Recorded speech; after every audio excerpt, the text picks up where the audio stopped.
तत्पुरुष समास। तत्पुरुष समास एक ऐसा समास है जिसमें आपको इसके खुद के भी 6 प्रकार आपको यहाँ पर याद होने चाहिए ना। और ये सबसे ईजी समास है तत्पुरुष समास। ईजी कैसे? इसमें कारक चिन्हों का लोप होता है। कारक चिन्ह आपने कारक पढ़ा होगा। कारक के जो मेन प्रकार होते हैं वो 8 प्रकार होते हैं, लेकिन उसका जो पहला और 8वां प्रकार है वो तत्पुरुष में काम नहीं आता। इसका दूसरे से लगाकर 7वें प्रकार तक तत्पुरुष में काम आता है। तो यानी कि ये जो 6 प्रकार है, ये 6 प्रकार तत्पुरुष समास में काम आते हैं, प्रयोग आते हैं। तो ये याद रखना है ना। तो कारक के 8 प्रकार होते हैं। पहला 8वां तत्पुरुष समास में यूज नहीं होता है, दूसरा से लगाकर 7वां तक तत्पुरुष में प्रयोग होता है, यानी 6 प्रकार इसके यूज होते हैं। जैसे तत्पुरुष समास क्या कहता है ये देखते हैं। जिस समाज में दूसरा पद उत्तर पद प्रधान होता है और दोनों पदों के बीच कारक चिन्ह विभक्ति का लोप होता है, उसे तत्पुरुष समास कहते हैं। मैं फिर रिपीट कर रहा हूँ। जिस समाज में दूसरा पद यानी उत्तर पद जो है वो प्रधान होता है और दोनों पदों के बीच कारक चिन्ह यानी विभक्ति का लोप होता है। किसका लोप होता है? विभक्ति का लोप होता है। उसे क्या कहते हैं? तत्पुरुष समास कहते हैं। क्या कहते हैं मेरे भाइयों? तत्पुरुष समास कहते हैं। यानी कि दोनों देखो, उत्तर पद प्रधान होता है, यानी कुल मिला के दूसरा पद इसमें प्रधान होगा, नंबर 1 बात। दूसरा है दोनों पदों के बीच में अगर कारक चिन्ह आ रहा है तो वहाँ पर तत्पुरुष समास होगा। बस इतना याद रख लो, ज़्यादा दिमाग लगाने की ज़रूरत नहीं है। जैसे इसकी पहचान के लिए मैंने यहाँ पर वो चिन्हों को भी दिया, जैसे को चिन्ह, को हो, से हो, के लिए हो, का, की, के, में, पर, इस प्रकार के चिन्हों का प्रयोग अगर दो शब्दों के बीच में हो रहा है, यानी कि वहाँ पर आपका तत्पुरुष समास होगा। ठीक है।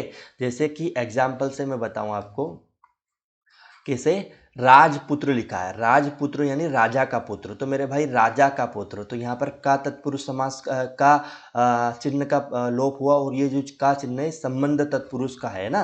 तो ये भी मैंने यहाँ पर लिख दिया कि कौन से तत्पुरुष का है, क्योंकि तत्पुरुष के भी 6 प्रकार अभी मैं बताने वाला हूँ कि तत्पुरुष के कितने प्रकार है और वो कौन कौन से प्रकार के कौन कौन से चिन्ह है। तो राजपुत्र, राजा का पुत्र, का शब्द आया, यानी कि यहाँ पर संबंध तत्पुरुष की बात हो रही है ना। ठीक है। जैसे यहाँ पर अगला आता है हमारा रसोई घर। तो रसोई के लिए घर, के लिए घर आया, यानी संप्रदान तत्पुरुष के लिए चिन्ह प्रयोग होता है। देश निकाला, देश से निकाला, से शब्द का प्रयोग हुआ, यानी अपादान तत्पुरुष, यहाँ पर से शब्द का प्रयोग हुआ, यानी कि से शब्द का प्रयोग हो रहा है ना। तो इसी प्रकार से मैंने वो तत्पुरुष समास के 6 प्रकार आपको यहाँ दे रखे, और उनके चिन्हों को भी याद करने के लिए मैंने आपको दे दिया है यहाँ पर। जैसे पहला आता है हमारा कर्म तत्पुरुष। कर्म तत्पुरुष या कर्म कारक भी से कह सकते हो, दोनों का एक ही चिन्ह होगा। कर्म तत्पुरुष का चिन्ह होता है को, यानी कि जहाँ शब्दों के बीच में को चिन्ह का प्रयोग हो रहा है वहाँ पर कर्म तत्पुरुष होगा। करण तत्पुरुष, जहाँ पर से द्वारा या के द्वारा शब्द का प्रयोग हो रहा है वहाँ पर करण तत्पुरुष होगा। संप्रदान तत्पुरुष, जहाँ के लिए शब्द का प्रयोग हो रहा है वहाँ पर संप्रदान तत्पुरुष होगा। अपादान तत्पुरुष, जिसमें से यानी अलग होने का, देखो से तो आएगा, से करण में भी आ रहा है याद रखना, लेकिन करण में अलग होने का भाव नहीं होगा। से द्वारा का मतलब होगा वहाँ पर जोड़ने वाली बात हो रही कि से द्वारा, यानी इसके द्वारा ये काम किया गया है ना। जैसे मैं कुछ भी बोलूँ तो कि उसके द्वारा ये काम किया गया है ना। और अगर यहाँ बोलूँ अपादान तत्पुरुष, तो यहाँ पर होगा से अलग होने का भाव। किससे अलग होने का भाव होगा? अलग होने का भाव, यानी कि यहाँ पर कोई चीज़, दो चीज़ आपस में अलग हो रही है, तो जहाँ पर अलग होने का भाव के साथ से का प्रयोग किया जाए वो अपादान तत्पुरुष वहाँ पर होगा मेरे भाई। जैसे अभी एग्जाम्पल में मैंने बताया भी था आपको यहाँ पर कि देश निकाला, तो देश से निकाला। अब यहाँ पर देश से अलग कर रहे हैं उसे, यानी यहाँ पर अलग होने का भाव हो रहा है, तो ये अपादान तत्पुरुष आ रहा है। ठीक है। जैसे उसी प्रकार से अब नीचे आता है हमारा संबंध तत्पुरुष।